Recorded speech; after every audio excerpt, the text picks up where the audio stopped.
Boa noite, eu sou Brenda Pacheco, essa é minha colega Marisa Santiago. Boa noite. Nós compomos o JusPsi, que é um coletivo de mulheres que atuam no enfrentamento à violência contra a mulher. E hoje vamos receber a nossa queridíssima convidada, Cecília Teixeira Soares, que é doutora em psicologia, atua já há algum tempo, né, Cecília? No enfrentamento à violência contra a mulher. E eu vou fazer uma consulta para não confundir os termos. Cecília foi gestora estadual de políticas para as mulheres, presidente do Conselho Estadual dos Direitos da Mulher, o CEDIM, e hoje em dia atua no corpo docente da especialização em políticas públicas em enfrentamento à violência contra a mulher da PUC-Rio e coordena o curso de atualização Maria da Penha Vai à Creche. Exato. Tudo bom, Cecília? Seja bem-vinda. Boa noite, muito obrigada pelo convite, estou super feliz de estar aqui com vocês. Quero agradecer e dar parabéns a vocês pelo JusPsi e dar boa noite e agradecer a presença também de quem está nos acompanhando. Cecília, eu vou aqui com a Marisa fazer um bate-bola para a gente ir conversando, que a gente quer muito saber de você, dessa sua experiência. A sua prática na psicologia reflete muito, né, o caminho do enfrentamento à violência contra a mulher no estado do Rio de Janeiro. A gente sabe que você trabalhou nisso ao longo da implementação das políticas públicas, né? E aí eu vou acompanhar aqui junto com a Marisa, fazer algumas perguntas e a gente quer propor uma conversa mesmo, né? A gente vai já confessar que a gente tem uma relação de muitos anos com a Cecília, um carinho, uma amizade. Então, vamos nos tratar com essa intimidade, com esses vocês todos. Por favor. sem fazer cena, estamos aqui no bate-papo. E a gente queria ir trazendo essa sua experiência para a conversa, para o diálogo, para dar à luz mesmo, né, a prática profissional de uma psicóloga que atua no enfrentamento à violência contra a mulher. Então, conta para a gente, Cecília, você entrou para o Ministério da Saúde há mais de 30 anos, mas a sua principal área de atuação, a gente acompanhando seu currículo, é sempre ligada ao enfrentamento à violência contra a mulher. Como é que isso aconteceu, né? Assim, entrar para o Ministério da Saúde e se tornar atuante na área da violência contra a mulher? Na realidade, o Ministério da Saúde veio depois, né? O meu primeiro trabalho como funcionária pública foi na LBA, a Legião Brasileira de Assistência, que é um órgão que não existe mais, que era ligado ao Ministério do Bem-Estar Social, que também não existe mais. E dentro da LBA, a Legião Brasileira de Assistência, teve um concurso interno, uma coisa assim, para quem quisesse trabalhar com mulheres em situação de violência, porque a LBA tinha feito um convênio com o CEDIM, o Conselho Estadual dos Direitos da Mulher, que tinha sido recém-implantado, isso em 1988, e fez uma consulta interna para as funcionárias que quisessem participar desse serviço novo, né, que era o Pró-Mulher. E foi assim que eu me encantei por essa área de trabalho, né, o Pró-Mulher. Começou como um projeto piloto em 1988, e foi a primeira experiência assim, de uma equipe multidisciplinar para atender mulheres em situação de violência, porque até aquele momento só existia a Delegacia de Mulheres, né? A primeira Delegacia de Mulheres, DEAN, foi implantada em 1985, em Minas e em São Paulo, e o terceiro estado foi aqui, o Rio de Janeiro, em 1986. E o Conselho Estadual dos Direitos da Mulher em 1987, então era tudo muito novo, muito recente, e o Pró-Mulher foi, então, implantado em 1988.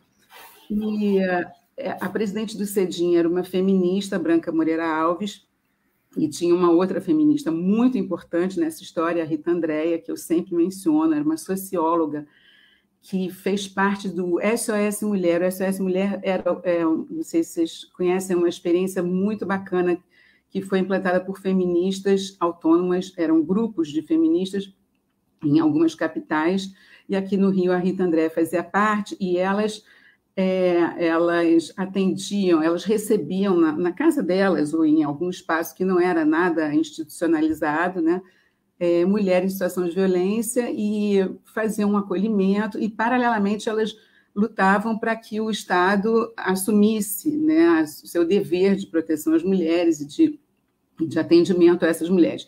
E lutavam pelas delegacias de mulheres, enfim. E a Rita Andréia é que veio fazer a nossa formação dessa equipe multidisciplinar, que tinha psicólogos, assistentes sociais e advogadas. E então, tudo isso para dizer que o que hoje em dia são os centros de referência começaram, né, com o Pró-Mulher, e que tem essa marca feminista, né?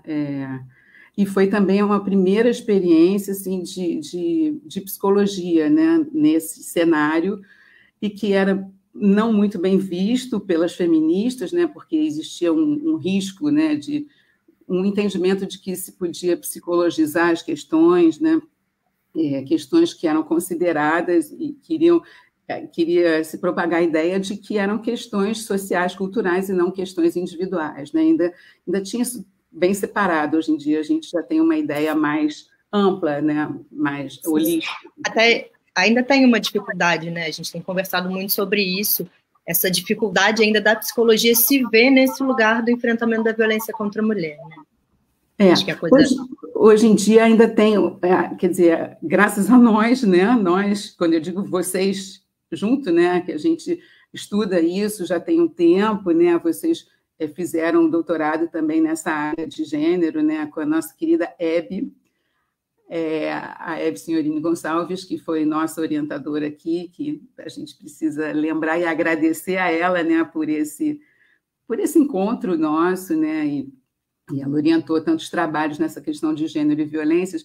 Mas, então, a psicologia já tem um lugar um pouco mais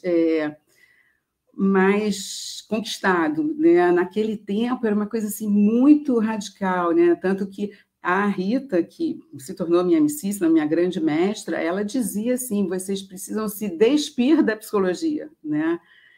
Não podia ter atendimento psicológico nem pensar, né? O que a gente fazia era uma reflexão. Hoje em dia ainda tem um pouco essa dúvida, né? Do que é o atendimento, né? Mas, então, foi um primeiro momento em que a psicologia fez parte desse cenário, né? Porque até então só existiam, como eu disse, as delegacias, né? E, Cecília, isso é uma dúvida que me surgiu agora. Como que as mulheres chegavam a esse serviço, ao Pró-Mulher? Porque a gente sabe que o acesso ao serviço já é uma barreira, né? Muitas vezes. Elas vinham encaminhadas, elas vinham orientadas da onde a procurar o Pró-Mulher? Como é que isso chegou à população? Elas vinham encaminhadas principalmente pelas delegacias de mulheres. Aqui no Rio, recém-implantadas, tinham a DEAN Centro e a DEAN Niterói, né? E tinham o Pró-Mulher do Centro e o Pró-Mulher de Niterói, que não foi muito adiante, para a mulher do Centro, para a mulher de Laranjeiras, né? Na Zona Sul aqui do Rio, a Delegacia de Mulheres do Centro encaminhava para nós. E também tinha o seguinte, o Pró-Mulher era dentro da LBA, que tinha vários outros serviços e um público feminino muito grande, porque tinha uma coisa de grupos de gestantes, tinha distribuição de ticket de leite, tinha clínicas para crianças com problemas diversos, então as mães levavam. E aí também esse público começou um pouco a se aproximar, né? E foi um trabalho muito interessante, que depois a LBA foi extinta, né? No governo Collor, a LBA foi extinta, e aí nós, funcionários da LBA, fomos redistribuídos para outros ministérios, e eu fui para o Ministério da Saúde, na época, o Hospital Pinel, que hoje em dia é o Instituto Felipe Pinel, e aí a minha vida, por um lado, né, foi por um caminho um pouco diferente, mas, paralelamente, eu continuei a fazer várias ações, né, e a estudar essa questão da violência contra a mulher. Eu fiz um intercâmbio profissional, passei 1 ano na Filadélfia, nos Estados Unidos, conhecendo serviços para mulheres em situação de violência. Então, eu trabalhei numa casa-abrigo, não existia casa-abrigo no Brasil, e aí eu trouxe muito dessa experiência para cá, e comecei a fazer consultorias, e por isso, quando finalmente foi foi levado a cabo esse projeto do CIAN, né, que era um resgate do que tinha sido Pró-Mulher, um resgate pelo CEDIM. Eu fui convidada para implementar o CIAN e para dirigir, né? Foi esse o caminho.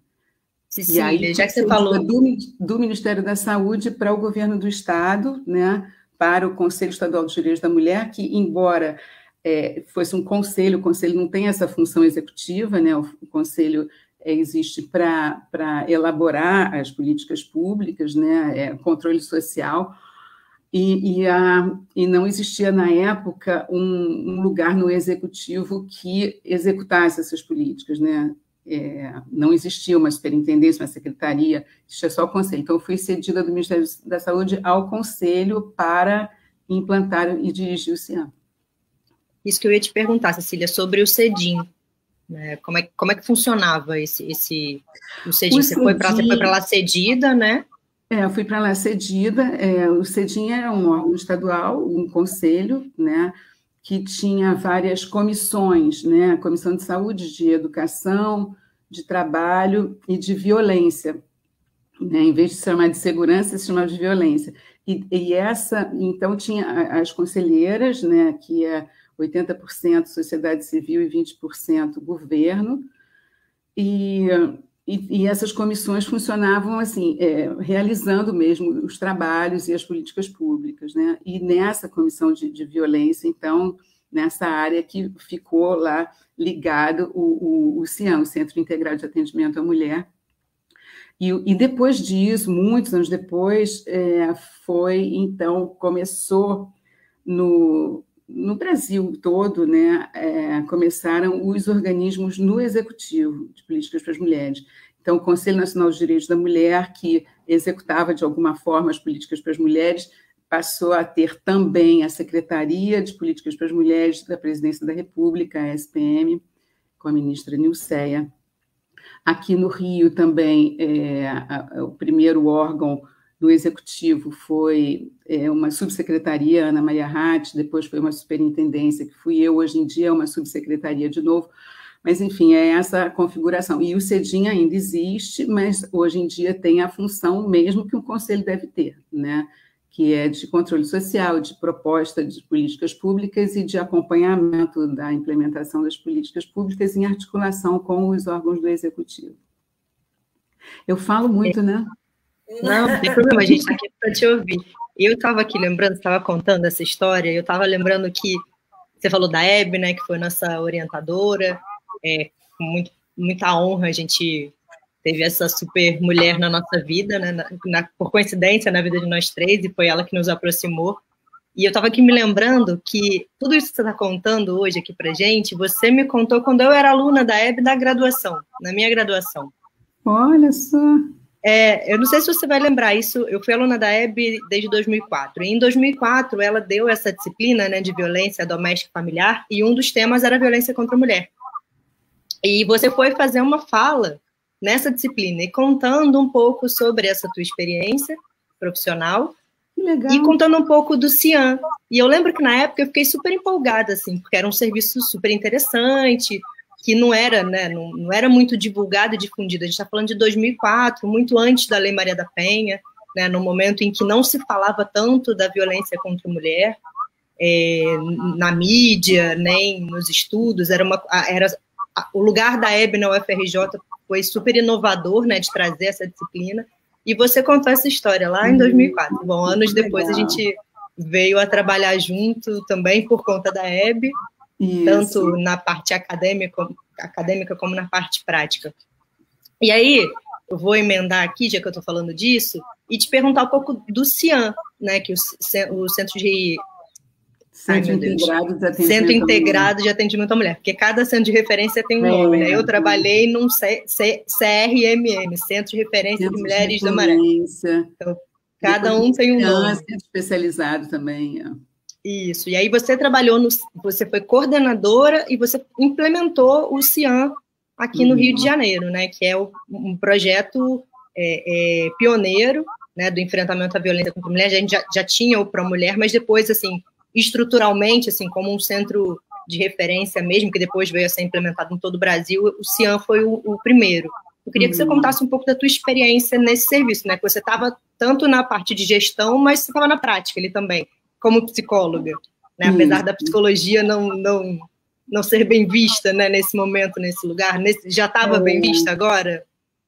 Não, eu queria comentar primeiro isso que você falou, que você escutou essa história, porque eu gosto muito de contar essa história, né? E eu conto essa história do enfrentamento à violência contra a mulher e das redes, etc. e tal, como eu conto na primeira pessoa, né, da minha vivência, da minha experiência, mas depois eu posso até fazer a propaganda aqui, existe um livro da Luciane Medeiros, que é Em Briga de Marido e Mulher, o Estado deve meter a colher, que ela conta essa história, ela é historiadora, e a pesquisa de doutorado dela é justamente sobre a implementação dessa rede de enfrentamento da violência aqui no Rio de Janeiro, enfim, tem outros lugares, né? Mas eu achei interessante você lembrar disso, que eu gosto de contar essa história.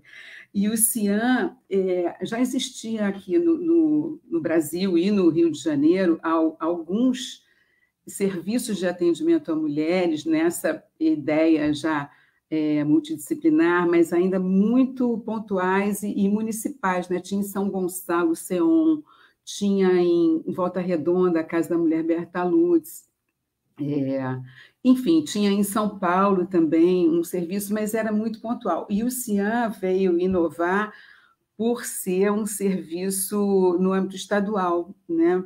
Aqui também no Rio já tinham ligados ao CEDIM os NIANs, Núcleos Integrados de Atendimento à Mulher, que eram braços do CEDIM no interior. Eu, inclusive, fiz uma consultoria para o CEDIM antes de existir o CIAN, para capacitar as equipes no interior, foi uma experiência muito legal.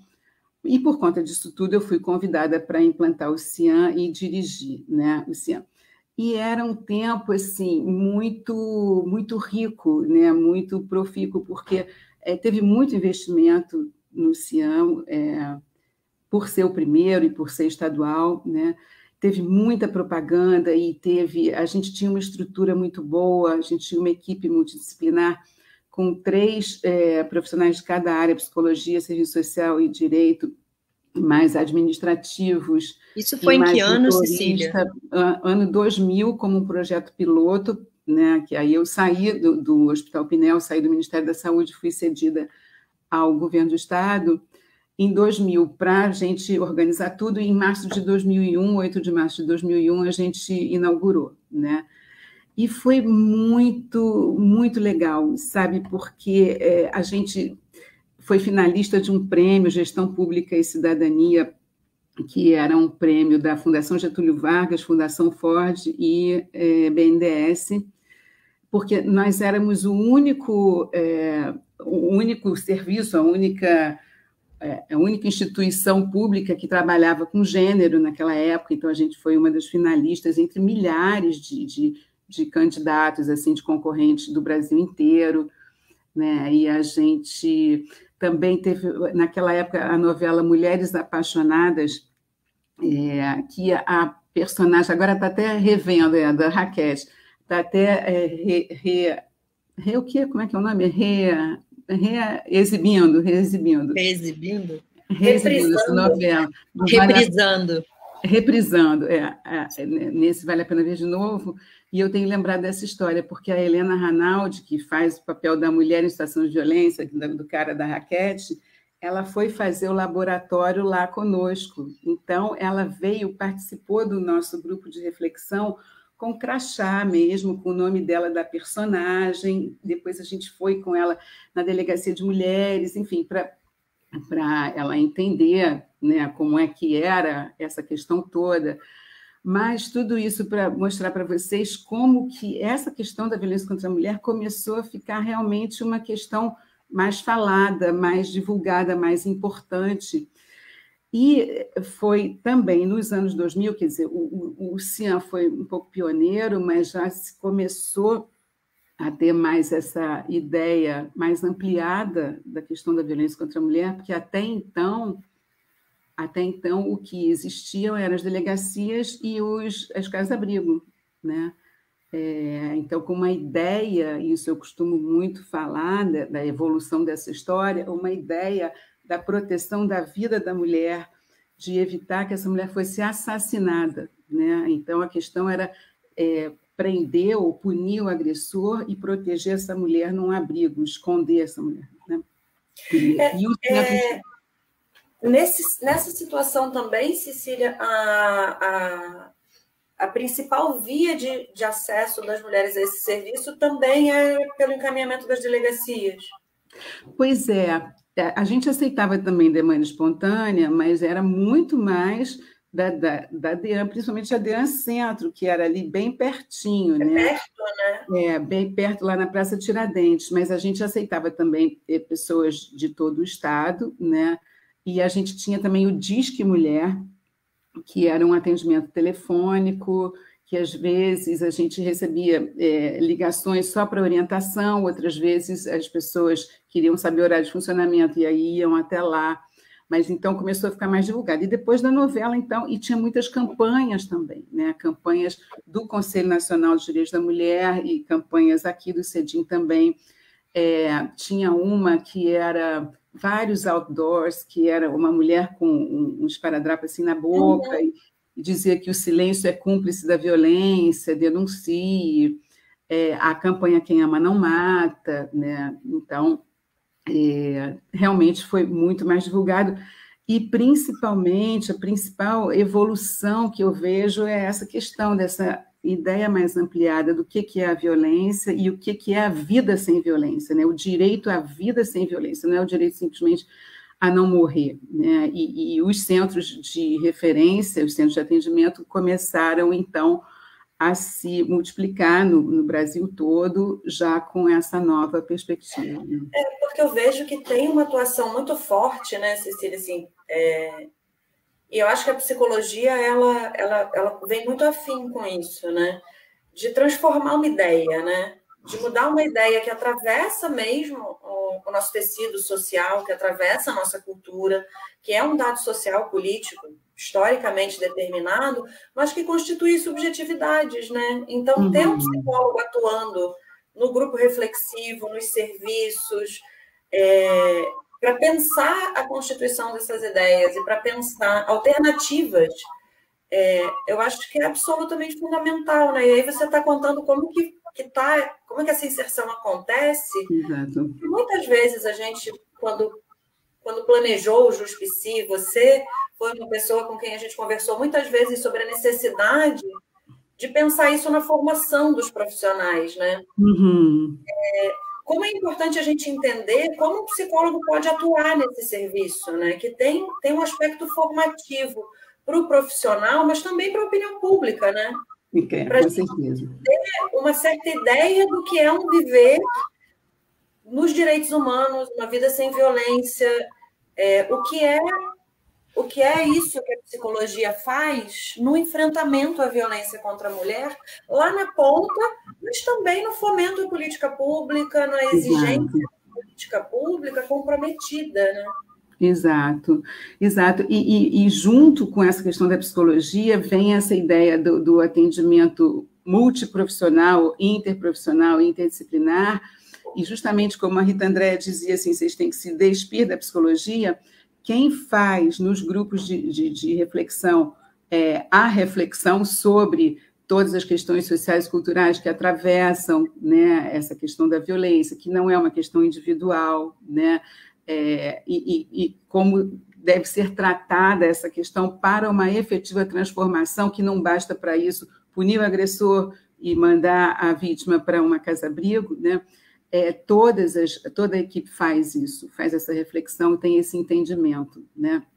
Então, muitas vezes as pessoas tinham, né, uma ideia assim, não, eu estou aqui para uma advogada, né? Eu vim procurar uma advogada, né?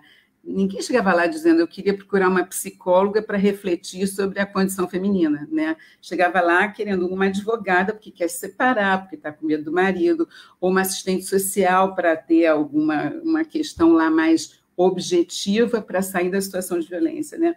E a psicologia entra aí meio de lado assim para ocupar um lugar, né?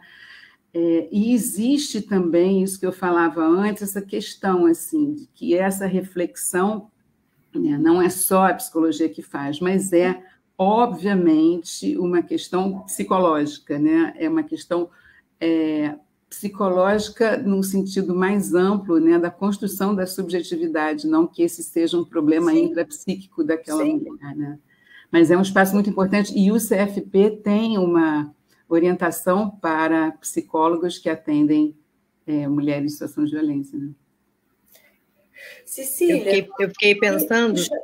Brenda, desculpa eu te interromper, porque essa sua percepção, né, que é uma percepção de mais de 20 anos atrás, quando você começou, né, a implementar esse serviço, é uma percepção que eu tive também um pouco mais recente do que você, em 2010, quando eu comecei a trabalhar num centro de referência, né, e era muito curioso, assim, que as pessoas realmente, elas chegam com demandas muito, muito objetivas, né, que eram sempre direcionadas para o direito, para a equipe do direito ou para a equipe do serviço social. E várias vezes as mulheres que chegavam no serviço me diziam: não, psicólogo é coisa para maluca, eu não estou maluca. Exatamente. Mas assim, como o atendimento era interdisciplinar, sempre tinha um psicólogo, ou um assistente social, um psicólogo, ou um advogado atendendo junto, elas iam também desconstruindo esse senso comum do que é a psicologia. Exatamente. Né? E qual a importância da psicologia no enfrentamento à violência contra a mulher? E para as psicólogas e psicólogos, isso foi super importante também, a experiência que vocês tiveram no CRMM, né, na Maré, que não era necessariamente um atendimento com a psicóloga, era nas oficinas, eram em várias atuações, né, possíveis. Que vocês tinham também no CIAN, né? Vocês tinham os grupos reflexivos. Grupo de reflexão. O grupo de reflexão... Fala um pouquinho para a gente desse grupo com as mulheres. O grupo de reflexão, e eu corrigi, porque grupo reflexivo ficou sendo, hoje em dia, os grupos de homens, né? Os grupos... Verdade, a gente vai falar depois. O grupo de reflexão era o nome que se dava a essa atividade que era coordenada por feministas, né, desde o SOS, que era justamente o propósito de socializar essa experiência, esse sofrimento e mostrar que essa questão não era uma questão individual, não era porque meu marido bebe, não, era desigualdade de gênero, né? Não é porque eu vi os meus pais brigarem que eu agora sou assim. Não é só isso, né? Que tem essa questão muito maior. E uma coisa muito interessante foi que até a minha pesquisa de mestrado foi sobre isso, e tem uma publicação que depois eu vou botar também aí, como é que é o nome mesmo? De Friburgo, aí da sua terra. Meu Deus, daqui a pouco eu vou... Oi? O centro de referência daqui? Não, uma ONG maravilhosa. E, gente, que horror. Eu esqueci o nome agora, mas até o final da live eu vou lembrar. O Tecle Mulher. Sim, o Tecle Mulher. Então, que elas... eu escrevi um artigo para uma publicação que foi comemorativa do aniversário do Tecle Mulher, e aí eu conto essa história que é da minha pesquisa de mestrado, e que as mulheres atendidas no CIAN falam do grupo de reflexão como uma possibilidade assim, de ver outros lados dessa questão da violência, né? Então, essa experiência de grupo é uma coisa muito interessante, e quando a gente começou, né, por ter tido muito investimento do governo do Estado, logo começaram a pedir para a gente resultados, né? Quais são os resultados? Quais são os casos resolvidos que vocês têm? Porque a gente precisava dar uma resposta, né, a tudo que foi colocado lá de investimento. Então, a gente começou a verificar justamente nos grupos reflexivos, nos grupos de reflexão, o que eram resultados. E a gente viu o seguinte: fulana voltou a estudar, fulana, que era super solitária, foi ao cinema com a colega do grupo, e depois um dos grupos fez uma empresa, né, uma microempresa para produzir pão, para poder, então, ter alguma renda. Então, quais eram os resultados? Isso pode ser considerado um caso resolvido? Não sei, né? Mas eram resultados importantes que a gente via, né? E esses grupos eram uma vez por semana, né? Depois começaram a ser vários grupos, mas era essa experiência mesmo de dinâmicas de grupo para pensar sobre as questões de violência de uma forma mais abrangente, né? Eu acho interessante, né? Porque às vezes o resultado é a ideia de que a gente vai ter um número e resultados assim muito objetivos, né, Cecília? E se o resultado para a gente que trabalha com pessoas uma perspectiva multidisciplinar do enfrentamento à violência, se o resultado não pode ser uma mudança efetiva na vida, no vivível da vida de alguém, eu acho que resultado não faz muito sentido, então. Mas, obviamente, para o governo do Estado, o que eles queriam era uma coisa assim, né, uma lista de casos resolvidos. Isso é muito interessante. Tantas mulheres não sofreram mais violência, exatamente, tantas ainda sofrem. Principalmente quando a gente sabe que a separação não é de jeito nenhum necessariamente um indicador de que a violência acabou. Pelo contrário, né? Ex-mulheres, ex-esposas são assassinadas, né? E justamente nesse período... É justamente quando ela rompe com esse lugar de poder, né, do homem, que ela acaba ficando numa situação ainda de maior vulnerabilidade, né? Exatamente. Então, realmente, mas essas outras formas da gente entender o que é o enfrentamento da violência contra a mulher é muito, muito interessante, né? Assim, de pensar que não é só o romper um relacionamento, que a expectativa social é essa, né? Rompeu a relação para resolver o problema. Mas por que não separa? Mas ela precisa de muito... Exatamente, né?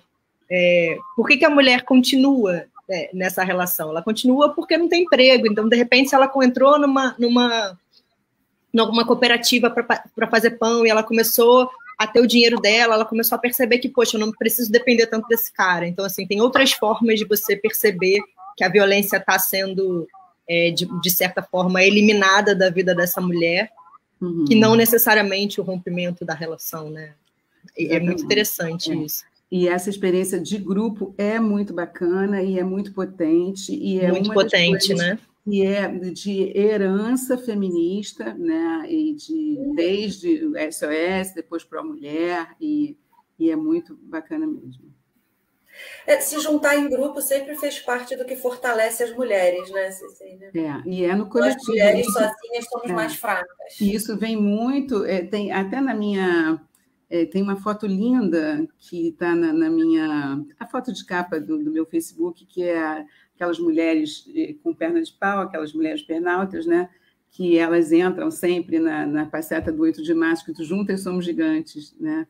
E no feminismo, o coletivo é sempre né, o melhor caminho, né? E para a superação da violência tem sido isso também, né? Mas, Cecília, vem cá.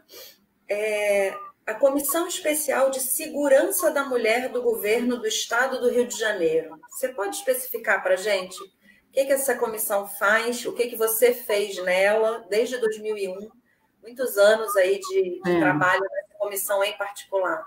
Essa comissão é o seguinte, é uma comissão de mulheres, né, que tenham alguma contribuição nessa questão da segurança das mulheres, que foi instituída pelo governo do Estado, né, em 1990 e poucos, eu não sei bem, mas bem antes da minha entrada nessa história, de mulheres muito importantes, né, que, inclusive, conseguiram, quando em algum momento queriam acabar com as delegacias de mulheres, essas mulheres conseguiram, né, reverter, tiveram uma atuação política importante para reverter isso. Essa comissão começou em outro, não pertencia ao Conselho Estadual dos Direitos da Mulher, né? A partir de um determinado momento, lá pelos anos 2000, é que a presidente do Conselho Estadual dos Direitos da Mulher, presidente do CEDIM, começou a ser também a presidente dessa comissão. E aí, por todo esse meu trabalho, e eu tinha acabado de chegar implantando o CIAM, então eu fui convidada para fazer parte dessa comissão, que ainda existe, e o que a gente faz é incidir sobre todas as questões de segurança das mulheres no Estado. Então, por exemplo, em algum momento a gente conseguiu ampliar o rol de crimes apurados pelas DEANs, se precisava de alguma capacitação para policiais ou para algum serviço, éramos nós que éramos chamados, se precisava de avaliação de algum serviço, de alguma questão, éramos nós chamadas, né?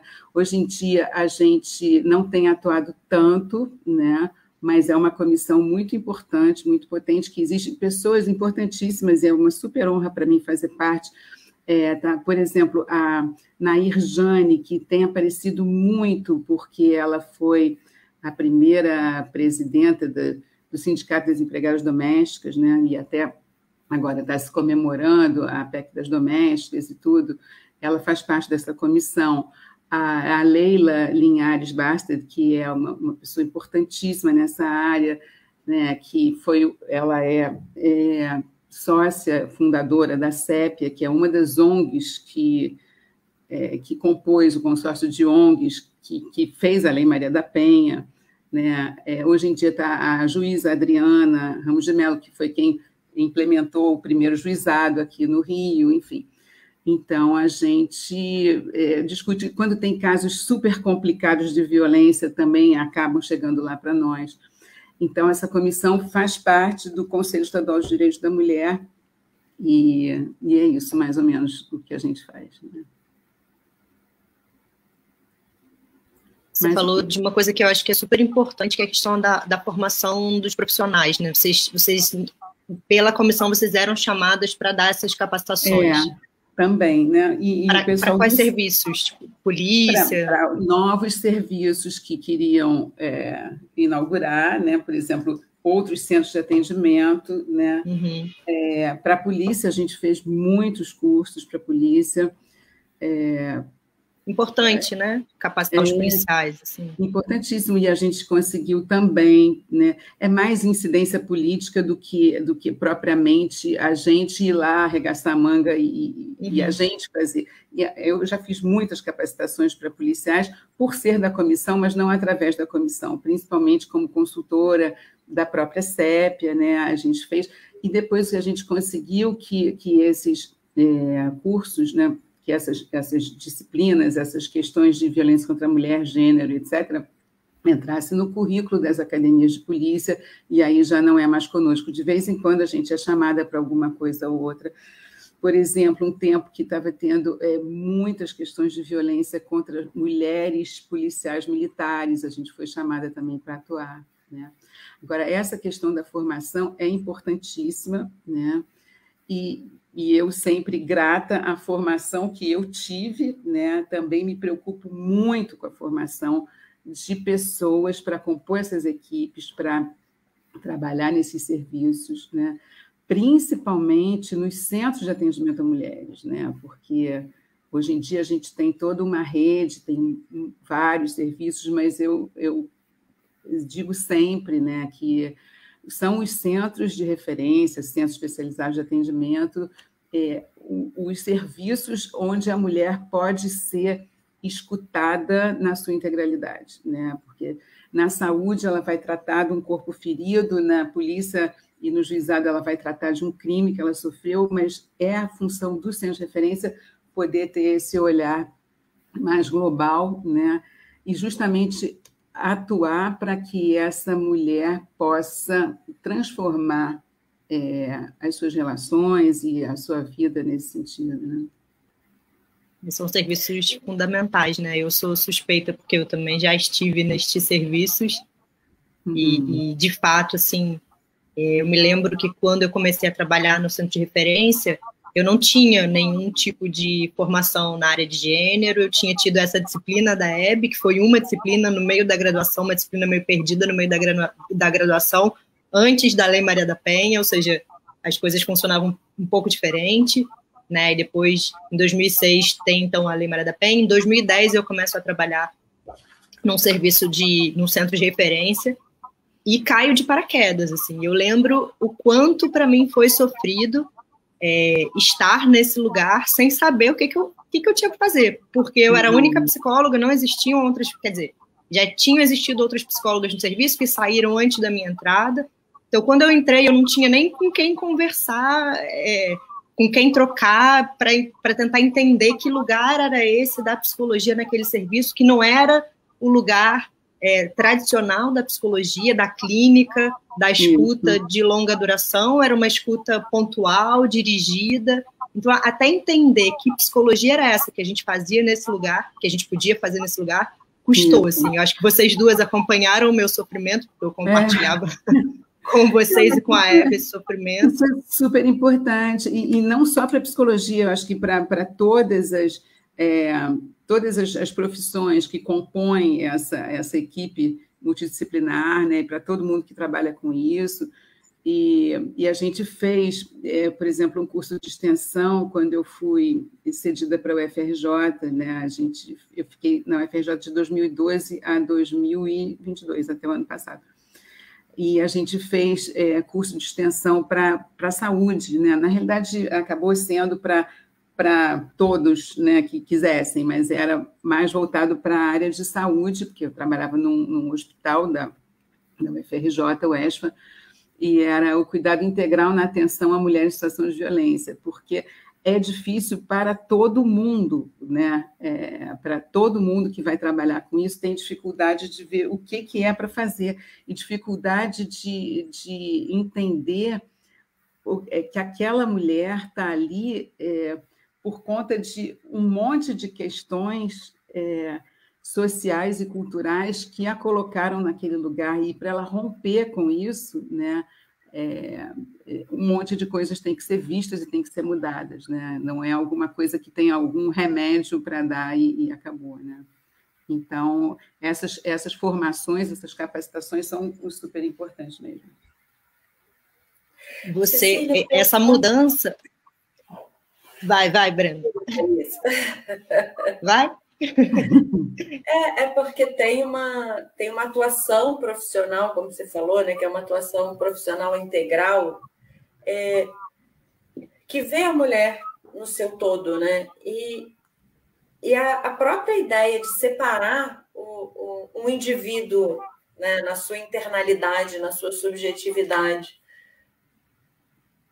de todo o corpo social, eu entendo que é um pouco falaciosa, né? Assim, entendo que não faz muito sentido para você efetivamente pensar uma pessoa, ainda que o CPF garanta que ela acaba no limite da sua pele, para a gente pensar uma pessoa, não dá para pensar sem tudo isso, né? Sem tudo isso que vem junto. Mas em relação à psicologia especialmente, tem essa ideia muito, né?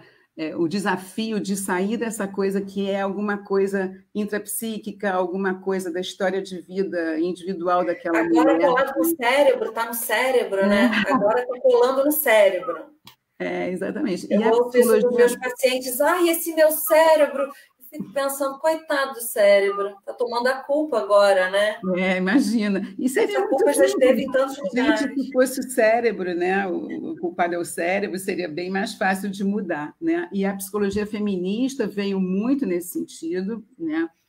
De ampliar esse olhar, de entender essas questões de uma outra forma, de não botar o profissional da psicologia acima e fora da questão de, sim, temos um lugar, sim, temos um lado, sim, somos contra a violência, né? Sim, estamos aqui para trabalhar para a transformação dessas relações, né? Então, nada é tão separado. Agora, tem também a questão do trabalho interdisciplinar e intersetorial, porque a violência, especialmente a violência de gênero, é uma questão complexa, né? Então, precisa de uma atuação intersetorial e precisa dessa atuação em rede, né? E isso é muito importante, porque as redes de enfrentamento e as redes de atendimento à mulher em situação de violência se tornaram uma política pública, né? A partir de 2008 ou 2009, se não me engano, que foi lançada essa política Nacional de Enfrentamento da Violência contra as Mulheres, né, lançado pelo governo federal. E aí veio essa ideia de rede, né, a rede de enfrentamento, que é todas as organizações, os conselhos de direitos da mulher e outros conselhos, os organismos de políticas para as mulheres, as universidades, a saúde, enfim, os serviços não especializados, que formam essa rede de enfrentamento. Enfrentamento é uma coisa maior. E dentro disso, a rede de atendimento, né, que faz o atendimento às mulheres, né? E é uma coisa que no tempo do Pró-Mulher a gente não tinha nada, a gente tinha delegacia só, depois, com muito custo, casa-abrigo, né? Mas essa atuação em rede mesmo, quer dizer, no micro, dentro do próprio serviço, a visão interdisciplinar e do serviço para fora, a visão em rede, o trabalho em rede. Realmente é o que leva a gente a poder trabalhar toda a complexidade de todas as questões, né? E para psicólogo é difícil, né? Trabalhar em rede, é difícil trabalhar em equipe, né? O psicólogo está acostumado a trabalhar sozinho, né? Isso. No seu consultório ali, fechado. Eu me lembro que lá no centro de referência, essa psicologia outra, né, que a gente foi aprendendo a fazer, inclusive porque a norma técnica de padronização dos centros de referência, ela diz que o papel do psicólogo não é o psicólogo clínico, né? Esse tradicional que a gente está acostumado a ver, né? Que o papel do psicólogo é um atendimento psicossocial. E o que é um atendimento psicossocial que ninguém diz para a gente o que é isso na universidade, né? Na nossa formação, ninguém me disse o que era isso. Olha, e eu lembro que eu fui... achar essa definição. Exatamente, é super difícil. E eu me lembro que eu caí, né, que a Hebe me fez cair a ficha, assim, de que eu estava fazendo, do que eu estava fazendo era psicologia, quando eu disse para ela que eu saía, né, às vezes o espaço do centro de referência ele ficava junto de um posto de saúde, então eu saía assim de dentro do serviço, aquele horáriozinho do lanche da tarde, saía ali, ia dar uma respirada, e de repente vinha uma mulher que era, né, usuária ali do nosso serviço, sentava ali do meu lado, eu estava do lado de fora tomando um café, e ela vinha, sentava do meu lado e começava a contar da vida dela ali para mim, tipo, naquele espaço que era um espaço de passagem, que não era a salinha fechada do atendimento. Exato. E ali naquele espaço, essa mulher que tinha me dito, não, eu não quero psicólogo é coisa de maluco, naquele espaço externo, ela se sentia autorizada a conversar comigo, coisas da vida íntima, pessoal dela, sabe? Que nesse entendimento do papel do psicólogo, ela teria que fazer para mim lá dentro do consultório, lá dentro da salinha fechada. Isso. E foi muito legal, assim, ver essas outras possibilidades de fazer psicologia nesses serviços. Eu acho que, né, tanto os grupos de mulheres, como essas outras formas de intervenção, elas são muito legais. Descobrir essa possibilidade é muito legal, né?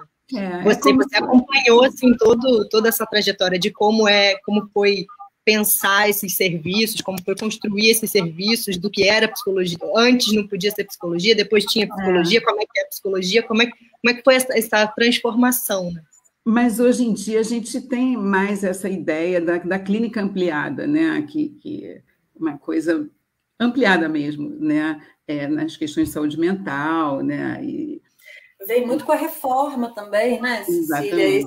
Todo esse processo de avanço da democracia, né, de conquista de direitos no Brasil, acompanha essa ideia, né, dessa transformação social maior, eu acho, tanto na saúde mental, em construir uma rede de enfrentamento à violência contra a mulher, né? Exato. E aí, nesse sentido, não é só assim que as pessoas entendam melhor qual é o lugar da psicologia, é que a psicologia se entenda melhor em como pode atuar, né? E esse tem sido um grande desafio mas uma coisa muito importante, né?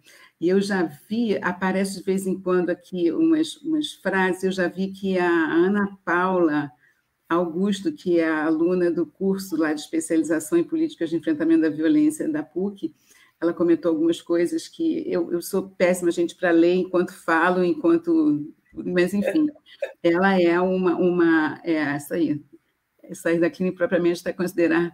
Ela está fazendo o TCC dela, um artigo sobre psicologia feminista nos centros de atendimento. Então, é um prazer enorme quando eu vejo assim, psicólogas interessadas nessa questão, né? Pessoas produzindo, pensando essa questão de qual é o papel da psicologia nessa história, né? E continuo achando que, no fim das contas, a Rita tinha razão, que a gente tem que se despir da psicologia, mas de uma psicologia mais... individualista, né? Exatamente, e que é mais prescritiva e menos escutativa, menos reflexiva, né? Que vai lá e dar uma solução para a mulher, né? Cecília, o pessoal está pedindo para a gente comentar que o atendimento, né, tratar a violência da mulher é quase seria, né, assim, nesse comentário que a Edna trouxe para a gente, um reforço na autoestima, né, para a mulher saber a causa dessa escolha. E que exige um tempo mesmo, né? Exige um tempo de acompanhamento, um tempo de conscientização, para que ela possa transformar essa condição de violência, né? Escrito aqui nas palavras, na contribuição da Edna, a gente agradece sempre as contribuições, mas eu entendo que exige mesmo, né? Que transformar uma situação de violência é algo que não se faz de uma hora para outra, não é um ato de escolha, não é só ir e esse só é um só gigantesco, né? Assim, é uma ação... Não é exclusivamente, né? Não é ir à delegacia, né? Não é chegar à delegacia e fazer o registro de ocorrência que transforma toda a situação de vida de uma pessoa, né? Você tem um processo de transformação que muitas vezes eu entendo que exige ali esse acompanhamento multidisciplinar, transdisciplinar, né? A vida da pessoa tem que ser totalmente reorganizada, ela precisa rever casa, relacionamento, guarda de filho, direito de patrimônio, tem muita coisa aceitação, né? Aceitação social, todas as coisas que ela vai, os comentários que ela vai receber, críticas que ela vai receber, né? É um processo doloroso mesmo. Ela já vive uma situação difícil e vai passar por um processo ainda mais difícil, que é tentar parar de estar numa situação de violência, né? Deixar de estar... Isso, porque é um processo e porque não foi uma escolha dela estar nesse lugar, né? E não é só pela escolha que ela vai sair. É claro que tem um grau de alguma ação, de alguma iniciativa que é da pessoa, né? Mas uma coisa que eu digo sempre, assim, que dizem que a mulher é ambivalente, né? Então, ela quer, mas não quer, ela ama, mas tem pena, e ela tem medo, ela é ambivalente, sim, mas a sociedade é muito ambivalente em relação à mulher em situação de violência, né? Tanto que essa minha pesquisa do mestrado com mulheres em situação de violência atendidas no CIAM, que o título era Ruim com ele, pior sem ele. Não, ruim com ele, pior sem ele, ponto de interrogação, né? E o que essas mulheres mostravam era que elas ficavam muito presas entre o ruim e o pior, né? Como uma coisa que não... como se não existisse o bom na vida delas, né?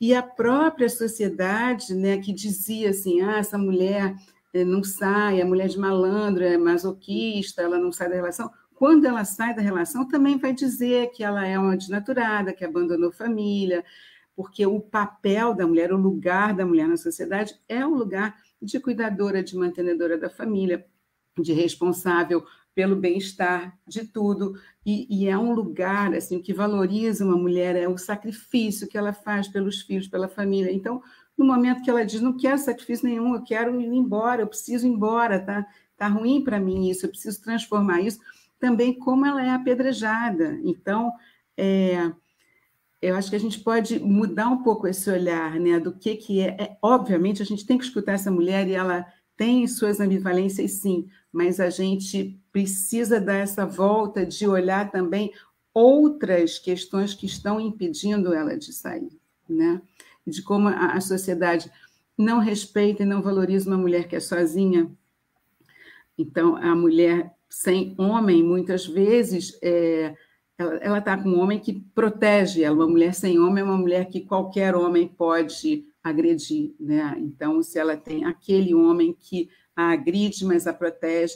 Eu estou, ultimamente, super preocupada, vou dar um exemplo para vocês, com uma mulher em situação de rua, aqui perto da minha casa, ela dorme na rua aqui com um companheiro, e ela volta e meia chega assim, toda quebrada, com pontos na testa, com tudo.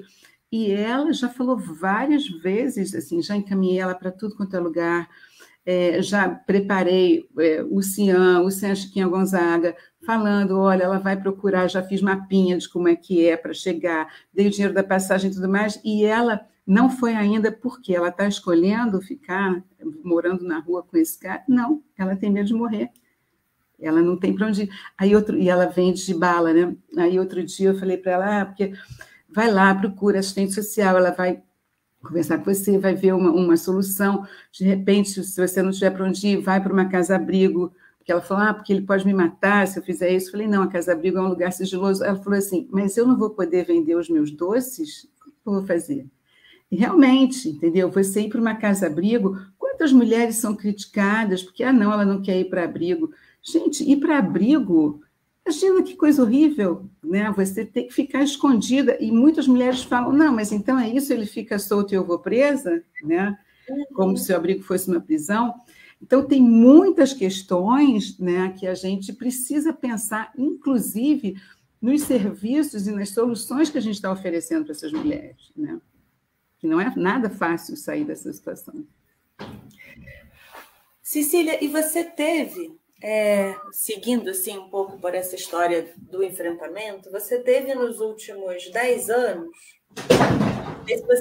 Gente, desculpa, aqui caiu alguma coisa. Você está bem? Não, aqui deu um barulho aqui, que está chovendo muito e ventando muito aqui. Aí caiu alguma coisa, mas depois eu vejo.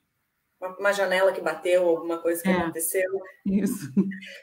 Você teve por 10 anos cedida ao FRJ. Uhum. Você trabalhou no Instituto de Atenção à Saúde São Francisco de Assis, que é o ESFA da UFRJ, que é no centro da cidade, né? Uhum. Como foi esse período que você teve lá na ponta, focada na formação profissional? Porque você estava lá como professora e como coordenadora, e você atuou lá também numa pós-graduação de formação profissional em saúde da mulher, não foi? Foi. O ESFA tem dois programas de residência muito importantes, uma residência em saúde da mulher e o outro residência em saúde da família e comunidade. A residência em saúde da mulher, inclusive, hoje em dia já tem algum tempo, né? A gente fez as articulações para elas fazerem um estágio no Cian Chiquinha Gonzaga, que é ali perto, né? No atendimento direto às mulheres, né? E atuam também dentro dos serviços, que o nome é hospital, né? A sigla é H de hospital, mas hoje em dia ele é um Instituto de Atenção à Saúde e atenção primária, né? E elas atuam dentro desse instituto com um olhar voltado para as mulheres, né? E trabalham as questões de violência também, quando tem essa oportunidade, e encaminham para o Cian Chiquinha Gonzaga. E a gente dava uma disciplina, né? Eu até continuo a dar como convidada essa disciplina Políticas de Saúde da Mulher, e também na outra residência, que é uma residência em saúde da família e comunidade, que trabalha em clínicas da família, também a gente convidou para participar dessa disciplina, e aí foi muito interessante, foi um trabalho muito legal e que me emocionou muito, quando estudantes, residentes, né, da saúde da família começaram a se interessar por essa questão da violência contra a mulher, da residência de saúde da mulher. Então, por exemplo, um dentista homem, que veio do Nordeste para cá e com uma formação assim, que não teve de jeito nenhum nada na formação dele. Imagina, se aqui, né, na capital não se tem nada de formação no currículo, né, sobre violência contra a mulher ou sobre gênero, imagina, ele estava vindo de uma cidade pequena, do Nordeste, e ele se encantou, e ele fez o TCC dele sobre... ele criou um protocolo para dentistas para atendimento a mulheres em situação de violência. Olha que bacana. Para reconhecer a violência e como se aproximar e como encaminhar, tudo isso inspirado na nossa disciplina de políticas de saúde da mulher. Então, eu acho que essa atuação no ESFA foi importantíssimo nessa questão de chamar atenção para um problema, né, e introduzir na saúde esse olhar e essa importância, né, para as questões de violência, porque é o primeiro lugar onde as mulheres em situação de violência chegam, é a saúde, né? Então, eventualmente, a saúde, onde elas chegam, né? Sim, em muitos lugares é o único lugar, né? E não vão, porque tem questões de saúde, estão vivendo uma vida em situação de violência, e não chegam ao judiciário, não vão à delegacia, porque ali é um lugar de rompimento, né? Ali é um lugar marcado, né? Se a mulher que vai à delegacia, vai fazer o registro, ela está buscando que alguma coisa se interrompa naquele processo da violência. Na saúde, ela vai para cuidar do corpo, né? Então, ela não precisa necessariamente romper a relação, ela vai cuidar do corpo. São muitas questões, porque tem a questão da notificação, né? Enfim, e do próprio reconhecimento que muitos profissionais da medicina, né?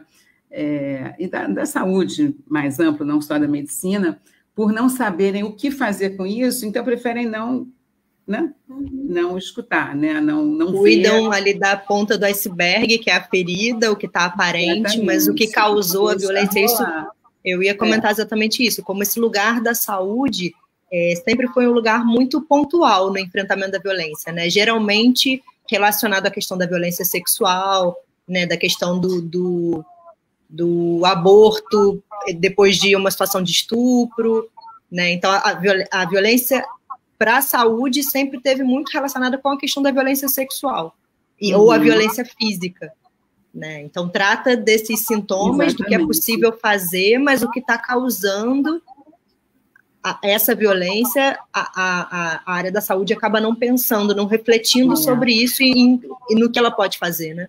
Exato. Então, eu acho que foi bem nesse sentido que foi bacana para mim ter a possibilidade de atuar no ESFA, né, esse tempo todo, e assim, foram vários trabalhos que as residentes fizeram, vários trabalhos interessantes, vários trabalhos bacanas no estágio no Sensquinha Gonzaga. Tinha um trabalho também, um estágio que elas faziam, de saúde da mulher, numa escola de normalistas, né? E aí elas começaram a levar, um dos trabalhos que elas faziam era ver com as alunas, né, temas que elas queriam trabalhar. E aí tinha várias coisas, sexualidade, contracepção, porque eram adolescentes, né, que estavam no curso normal de formação de professoras, né? E aí elas começaram a levar essas questões de violência, e aí teve uma das residentes que fez um trabalho lindo sobre violência no namoro, teve outra que fez um trabalho sobre mulheres negras, né? As especificidades da vivência de violência em mulheres negras, enfim, uma infinidade de coisas que a gente vê assim, a importância de ter podido levar essa discussão para lá, né? E a formação é tudo, né? Nesse sentido, também... Mais uma vez, né? A gente volta para o tema da formação, da importância da formação. Exatamente, a importância da educação e como a gente vê, né? A gente vê esses frutos, né? E, nesse sentido, atualmente, eu estou tendo uma experiência muito legal, que é esse curso Maria da Penha Vai à Creche, que a gente vai agora começar a segunda turma. A primeira turma, no ano passado, foi no Instituto Superior de Educação Pro Saber, que é aqui no Rio. É um instituto muito interessante, muito importante, que elas fazem formação, um normal superior, é uma faculdade de professoras da educação infantil, né, do curso normal. Então, é um curso financiado, né, um curso gratuito para as alunas, mas a exigência é que elas estejam trabalhando na prática, né, em creches, que estejam trabalhando e que sejam em creches de comunidade, creches conveniadas, públicas, né? Então, a ideia é elas terem, ser dada a oportunidade a crianças, né, crianças de favela, que não teriam oportunidade de uma educação de qualidade, né, reconhecendo que na infância, né, quando se tem a primeira experiência importante na educação, que depois na alfabetização e tudo mais, né, as crianças que não tiveram nada, né, antes disso, não vão ter igualdade de condições para aprender a ler e depois para seguir no caminho todo da educação. Então, era esse o público, né, dessas professoras. E aí foi uma coisa maravilhosa, assim, a resposta delas, porque a gente tem várias aulas que são mais reflexão sobre gênero, desigualdade, etc. e tal, e escutar como é que isso é na vida delas, no trabalho delas, e depois palestras com profissionais da rede, né, e aí, no final do curso, elas têm o trabalho final, o produto é uma proposta de atividades com as crianças para trabalhar gênero e desigualdades com as crianças e de algum trabalho com as mães e as famílias sobre violência e encaminhamento e tal. Então, é uma coisa diferente do programa Maria da Penha Vai à Escola, como foi pensado pelo Tribunal de Justiça do Distrito Federal, que começou lá em 2014, e tem no Brasil inteiro, né, experiências com esse Maria da Penha Vai à Escola, mas que é muito no sentido de divulgar a Lei Maria da Penha e as pessoas aprenderem que é crime bater em mulher, né, uma coisa bem objetiva, assim. E a minha proposta era de trabalhar, e que está sendo muito bacana, tanto que a gente vai para a segunda turma, de trabalhar mais no sentido assim, de possibilitar a transformação dessas relações de gênero desde pequenininho. Então, essa coisa que uma das alunas falou, né, o machismo inconsciente, né, que a gente vai repetindo as músicas, as brincadeiras, né, e de naturalizar que a menina é que vai ajudar o menino lá a comer ou a calçar o tênis, né, ou brincadeira que menina não pode fazer e menino pode, e vice-versa também, né, porque a gente pensa muito nessas questões, né, a menina pode jogar futebol e por que não deixa a menina jogar futebol? Aliás, ontem teve até uma coisa, está tendo uma série na televisão sobre futebol feminino e teve uma escola, que vocês viram isso, que teve que pagar uma indenização de 10 mil reais para uma menina, porque não deixou ela jogar futebol. E ela, desesperada, porque ela queria jogar e ela tinha esse direito e tal, e a escola dizendo que não podia, porque não tinha menina para formar outro time com ela, enfim, não queria deixar ela jogar junto com os meninos. Mas, enfim, a gente pensa muito nessa conquista que as meninas precisam ter dos lugares, outros, mas a gente tem que pensar também que os meninos precisam conquistar o direito também de ter, participar de brincadeiras mais sensíveis, mais consideradas de menina, de dançar mais livremente, né? Tem um trecho de um documentário que eu gosto muito que fala nisso. Eu não sei se não lembro se é o Masculinity ou se é o Silêncio dos Homens, mas é um dos dois.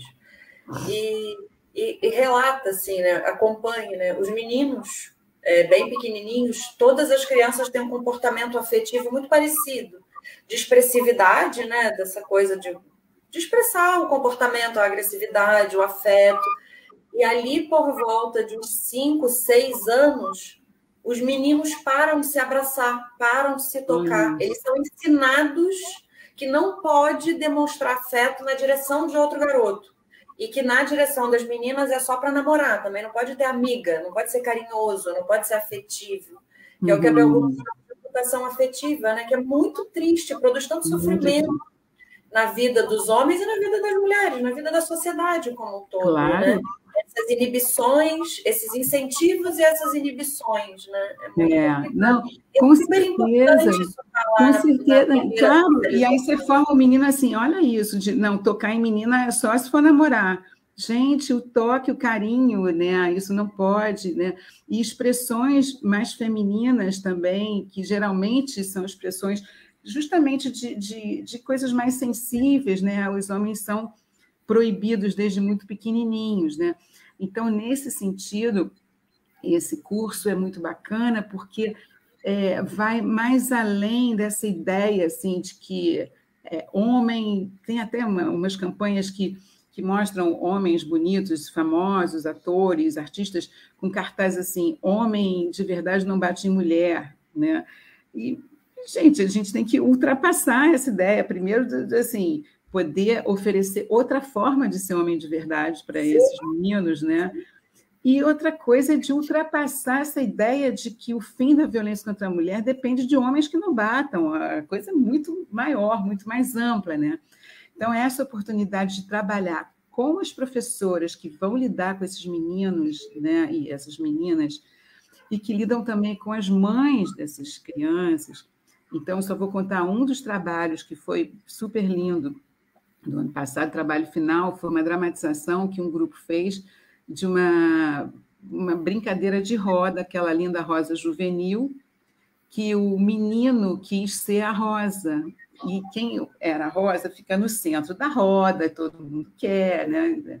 E tem que usar uma saia, e o menino queria usar a saia, e aí ele foi, ele ficou super feliz de ser a rosa e tal, e aí ele chega em casa e conta para os pais, super feliz que ele foi a rosa, e aí o pai dá porrada nele, dá porrada na mãe, diz que a mãe está criando uma bichinha, não sei o quê, e aí vão na escola, e aí elas dramatizam também a conversa com os pais, e também a questão da mãe ter apanhado, né? Por isso. Então, já entra a coisa de encaminhamento, de reflexão sobre violência e tal, mas a professora, né, fala para o pai uma coisa que eu achei muito interessante, que ela fala assim, porque as crianças têm suas fantasias e elas podem se vestir como quiserem, elas podem querer ter asas, elas podem querer ser super-heróis, elas podem querer ser rosa, e isso não influencia em nada na sexualidade, ele não vai ser bicha por causa disso. E aí também não foi adiante, e se for bicha, o que tem? Aí já seria demais para aquele momento, mas essa reflexão sobre as crianças poderem ser o que quiserem, isso é tão importante, né? É isso que a Paula falou aí, né, no comentário. É preciso promover as consciências das possibilidades. Meninas podem jogar bola e meninos podem chorar, quebrar os paradigmas. Como é importante, né, também romper com esses papéis de gênero tão estereotipados que acabam colocando também meninas e meninos em lugares muito cruéis, né? Frustrados, né? A menina que queria jogar bola e estava super triste e teve que receber uma indenização, enfim, como hoje também as mulheres podem lutar um pouco mais por esses outros lugares, né? Que não são os lugares definidos para elas. Né? E aí, Cecília? Vai, Marisa. Vai, Brana. Vai. A gente está tão acostumado a trabalhar junto, eu e Brenda, que a gente sempre se atropela nas nossas conversas e a gente sempre acha tudo normal. E a Hebe dizia pra gente que a gente era maluca, que só a gente conseguia se entender, porque a gente fala tudo ao mesmo tempo, a gente fala 50 assuntos ao mesmo tempo, mas a gente se entende. Mas eu estou entendendo, pode ir. Mas a gente vai uma puxar o mesmo gancho que a outra, quer ver? Porque, eu imagino. Falando dessas transformações todas, a gente queria que você falasse sobre a sua experiência da pesquisa com o grupo reflexivo de homens, não era isso? Era exatamente isso, porque você veio trabalhando há mais de 20 anos com as mulheres, e aí, de repente, você vai fazer sua pesquisa de doutorado com os homens. Como é que foi isso? Como é que foi essa mudança e como é que foi esse teu projeto, né? Conta pra gente a tua pesquisa. A gente conhece, mas acho que todo mundo precisa conhecer. Foi uma das coisas mais interessantes da minha vida. Até no Lattes tem aquele negócio, né? Para você marcar se foi a questão mais importante da sua vida, eu ainda não marquei lá, não, mas essa virada, né, para olhar o que eu chamei na época de o outro lado, eu chamei do Y da questão, né? O meu projeto para entrar no doutorado era grupos reflexivos para homens autores de violência, o Y da questão, e depois virou a pesquisa grupos reflexivos para homens autores de violência contra a mulher. Isso funciona? Uma pergunta também. E isso veio assim, desde que eu era diretora do CIAN. Na realidade, quando eu morei nos Estados Unidos, eu vi pela primeira vez essa história de homens, um atendimento aos homens autores de violência.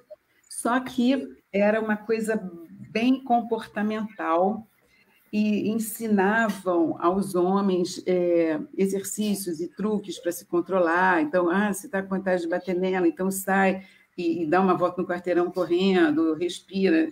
Enfim, não iam muito além de uma coisa que não deixa de ser importante, que é não agredir, mas não faz nem cosquinha na transformação das relações de gênero.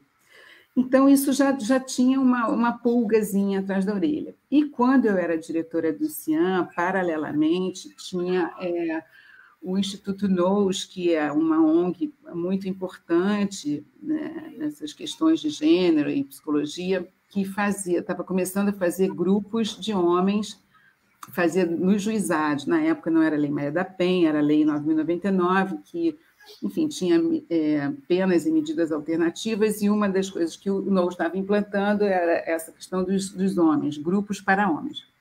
E eu, como diretora do CIAN, fiquei muito interessada em ver os resultados disso, porque eles fizeram reuniões conosco para nós encaminharmos homens para lá, né? E algumas mulheres que a gente atendia pediam isso, elas queriam. Até um dos homens que eu entrevistei depois na minha pesquisa, né, que falava que a Lei Maria da Penha veio para dar um susto nos homens, e eu lembrei daquela história que as mulheres chegavam na delegacia dizendo que queria que a delegada chamasse para dar um susto, né? Então, eu pensei isso, que esses grupos foi a institucionalização do susto, né? Mas eu queria saber os resultados, né? E aí tem uma história que eu conto na minha tese, que eu fui perguntar para as mulheres que tinham tido seus maridos agressores encaminhados para o grupo se tinha tido algum impacto na vida delas, isso, alguma mudança. E uma delas me falou o seguinte, que sim, que teve mudanças na vida dela, mas ela achava que não tinha nada a ver com o grupo. Ela achava que ela realmente tinha parado de dar motivo para ele bater. Então, ela não fazia mais as coisas que ele não queria, né? Que não insistia mais em sair, não insistia mais em estudar à noite, enfim, mostrando que uma coisa não pode andar sem a outra, né? Não pode ter uma intervenção com homens e uma intervenção com mulheres tão descompassada assim. E aí, essa foi a minha pesquisa semente, essa pesquisa quase artesanal, que eu ligava para as mulheres, eu pedia para a equipe, outro dia até achei esses papéis, eu pedia para a equipe me dar o contato dessas mulheres que tinham os seus maridos encaminhados para o grupo e avisar que eu ia ligar, eu, diretora do CIAN, né? E aí eu perguntava, fazia essa pesquisa artesanal, que eu chamei de pesquisa semente. E aí, anos depois, né, resolvi estudar isso de vez, assim, no meu doutorado, por conta dessa novidade da Lei Maria da Penha de dar essa possibilidade, né, ao juiz de suspender a pena de prisão e oferecer essa possibilidade de participar dos grupos, né? E foi muito bacana. E as minhas conclusões, né, quando eu falo o título, né, isso funciona, e as pessoas perguntam, e funciona? Enfim, depende do que a gente pensa que é funcionar, né? Se for para interromper imediatamente a violência, sim, funciona, né? A gente viu pelas respostas, assim, que nem que seja porque, não quero mais, detestei esse grupo, não quero mais que me chateie, não quero mais ver a cara de psicólogo na minha vida, então eu já sei que pode me provocar que eu vou virar as costas, nunca mais quero passar por isso. Ou seja, porque realmente refletiu, né, e viu que existem outras formas, né, de se lidar com as questões, com as desavenças, e existem outras possibilidades, né, de relação com as mulheres, né? Agora, também vi que ainda precisa muita coisa ser feita, que o grupo sozinho não faz nada, né? O grupo é uma estação no meio de um monte de outras coisas, inclusive tudo que a gente estava falando das mulheres, né? Uma sociedade, patriarcal, né, que coloca os homens mesmo nesse lugar de superioridade e cheio de direitos e privilégios, e e que naturaliza a violência para garantir os seus direitos, né? E aí essa perspectiva de que uma transformação, uma reflexão, o grupo, uma mudança na postura na escola, alguma coisa tem que acontecer muito antes da situação de violência se colocar, né, Cecília? A situação de violência que vai parar no registro de ocorrência, aquela que é o fato judicial, alguma coisa a gente precisa começar a trabalhar, pensar seriamente em como trabalhar como sociedade para furar um pouco essa ideia, mostrar que essa ideia é furada, talvez, dessa superioridade, desse direito ao uso da violência, dessa relação desigual, né? Não, e muito também dá oportunidade, isso está nas minhas conclusões também, dá oportunidade para esses homens, né, para os homens em geral, de outros espaços para falar, para socializar, que não sejam espaços só... Teve um dos homens que eu entrevistei, que virou o nosso garoto propaganda, que era um cara que realmente mostrou que aproveitou muito bem o grupo, né? E ele depois passou a falar sobre Lei Maria da Penha com outros homens, foi uma coisa bem interessante, e ele dizia assim, foi tão bom, que pena que não foi antes. E ele quis dizer... antes, porque fazia 7 anos, imagina, o gap entre ele ter cometido a violência, a mulher ter denunciado, e ele ir para o grupo foi de 7 anos. Então, ele queria ter tido essa oportunidade antes, mas a gente pode entender também antes como espaço para falar de outros assuntos que não seja, né, essa coisa machista de bar, de falar de mulher... de poder falar dos seus sentimentos, né? Poder falar de outras coisas, em grupos na saúde, grupos, sei lá, porque mulher tem muitos lugares para falar de si. Até essa permissão da fala, né? Porque a mulher é dada essa permissão desde pequena de falar, né? A mulher é a fofoqueira, que fala tudo para as amigas, mas o homem não compartilha, não tem esse espaço de compartilhar, né?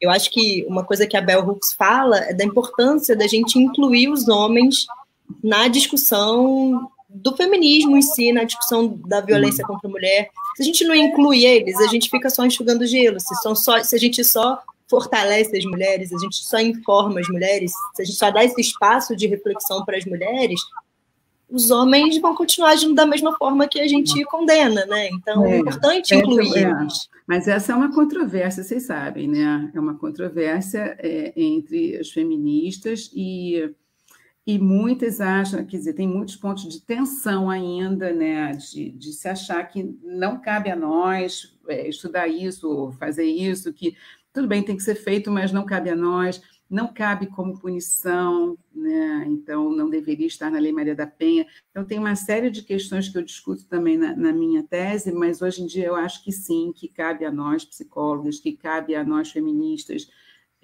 botar a mão nisso, sabe? E discutir muito essa questão e fazer trabalhos com homens. E eu acho que não nesse formato, né?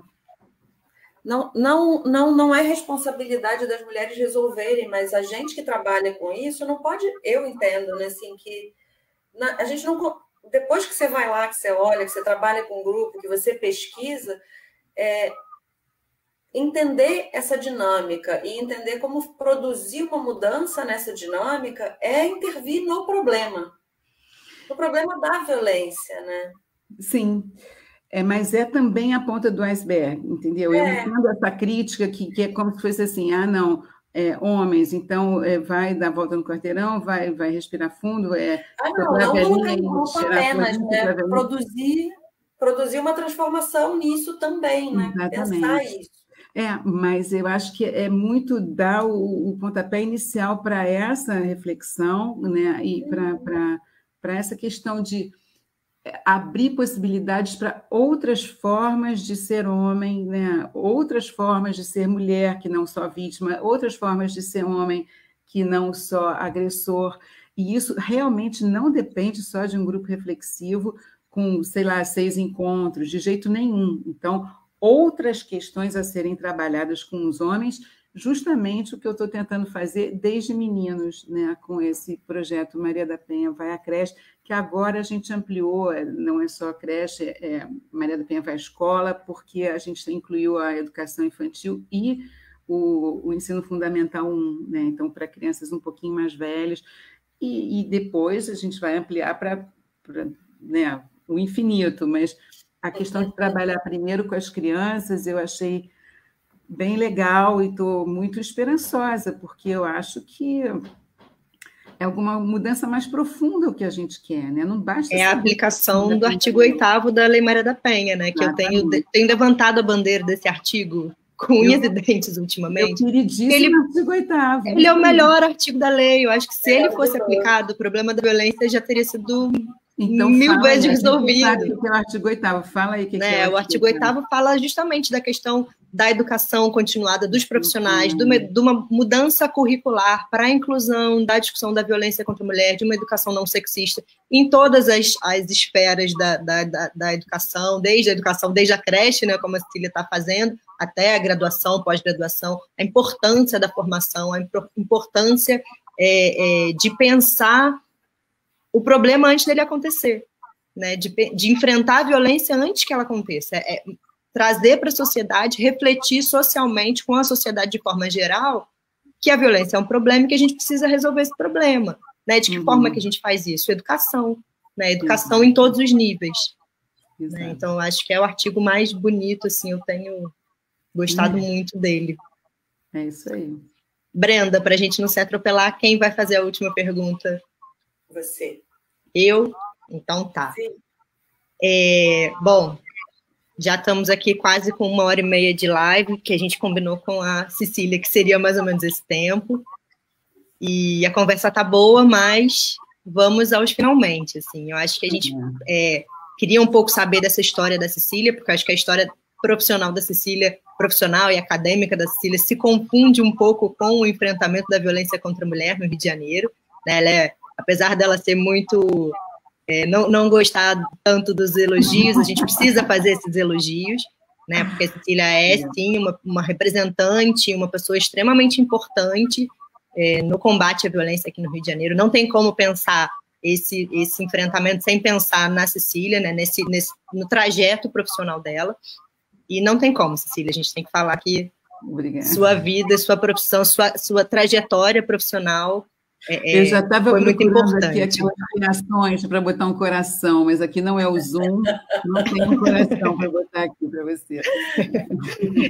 E aí a gente queria saber, você está, né, há mais de 20 anos, né, trabalhando com o enfrentamento à violência contra a mulher, você veio, né, desse processo todo de implementação de políticas públicas, de sucateamento das políticas públicas, você vem acompanhando todo o processo da fase muito boa que a gente tinha muito investimento nessas políticas, para uma fase que a gente deixou de ter qualquer tipo de investimento, tanto financeiro como social e governamental, enfim.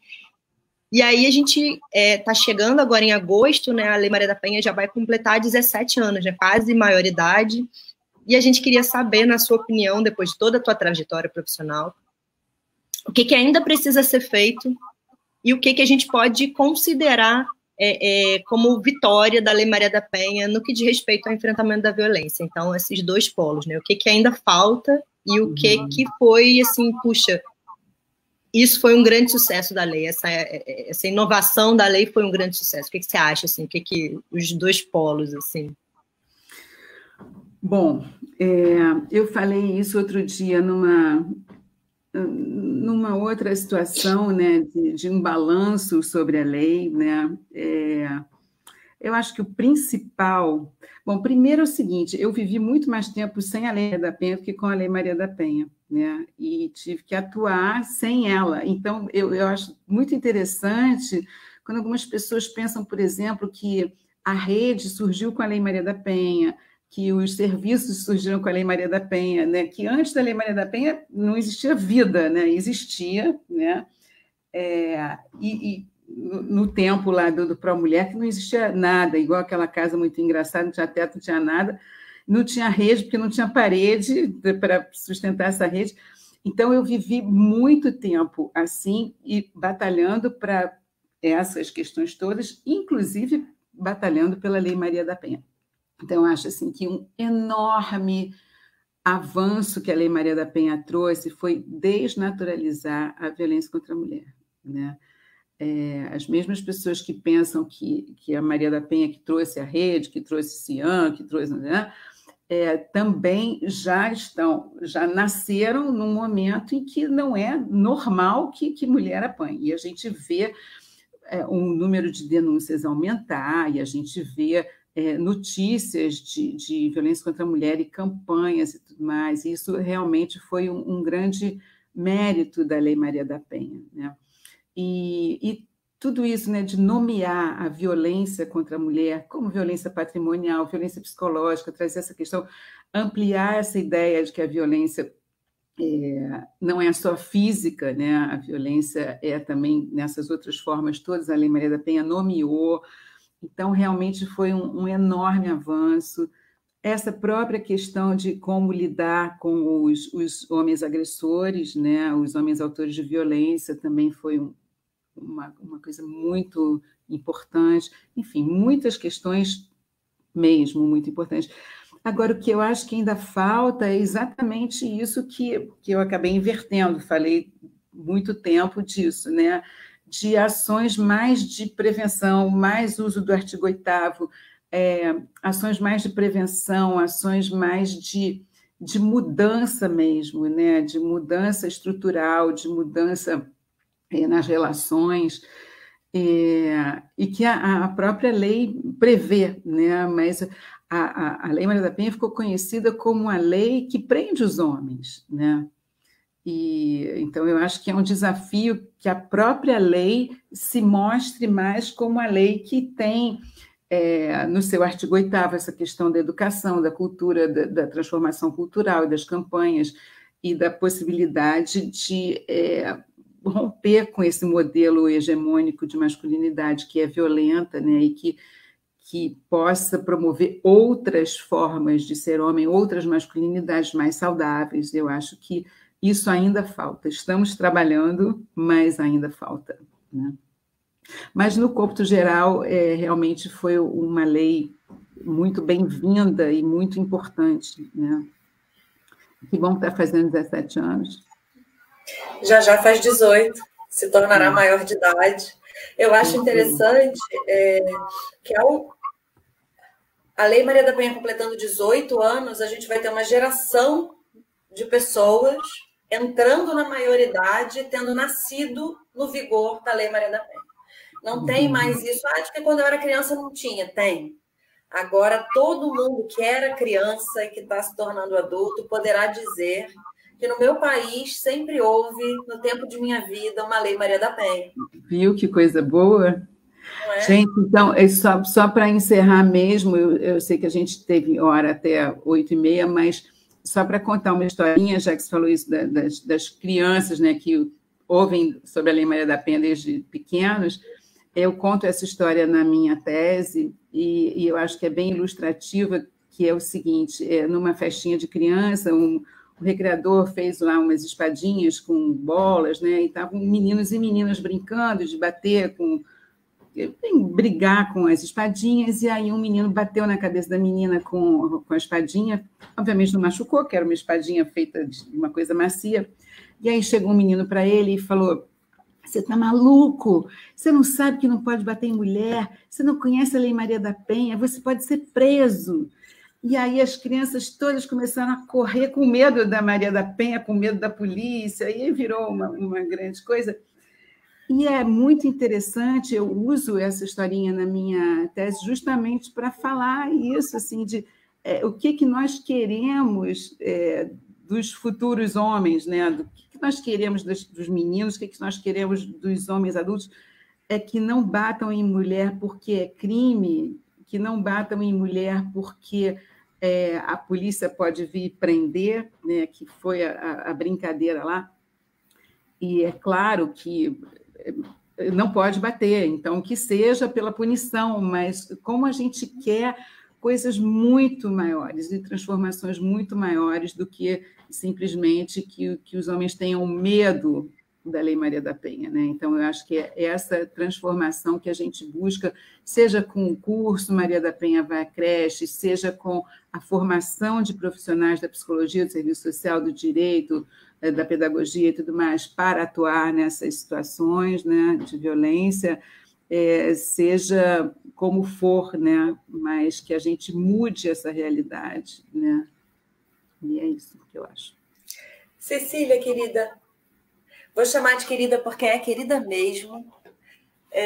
Queria agradecer você por ter vindo, a sua disponibilidade, compartilhar com a gente a sua história aqui nesse espaço que a gente está promovendo e que vai crescer muito ainda. Cecília, nossa primeira entrevistada do Juspsi, nossa primeira parceira de bate-papo. Muito obrigada. Cecília foi uma pessoa que esteve lado a lado ali, de braço dado, sob orientação da Hebe, que a gente fez esse doutorado junto, que a gente atravessou as dificuldades e as felicidades de realizar o doutorado lado a lado. Marisa também, Marisa estava, né, em outro momento, mas também esteve aqui lado a lado na minha vida acadêmica profissional, e eu queria te agradecer muito, queria convidar a nossa audiência, queria convidar quem tiver a oportunidade de assistir a gravação no YouTube antes do dia 29, para voltar no dia 29, porque a gente vai ter uma live com uma psicóloga que está lá em Angola, e aí a live vai ser no sábado, porque como ela está em Angola, o nosso fuso horário é muito distante, então não dá para fazer à noite aqui, porque é de madrugada lá. Então vai ser e a Cecília conhece a psicóloga que está em Angola, Josefa.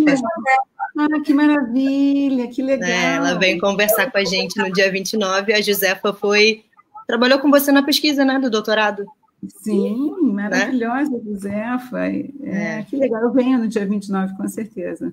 Que bom. A Josefa atuou no primeiro juizado de violência doméstica, foi intercambista aqui no Brasil, fez uma parte da graduação dela aqui, também foi orientando da Hebe, hoje em dia atua, trabalha, produz material de muita qualidade no enfrentamento à violência doméstica em Angola, material internacional. Ela é uma psicóloga que atende pessoas em vários lugares do mundo, online, e vai estar aqui com a gente no dia 29, às 14 horas do Brasil. A gente espera vocês. Obrigada de novo, Cecília. Espero que a gente se encontre para um café, para um drink, para um abraço. Pessoalmente.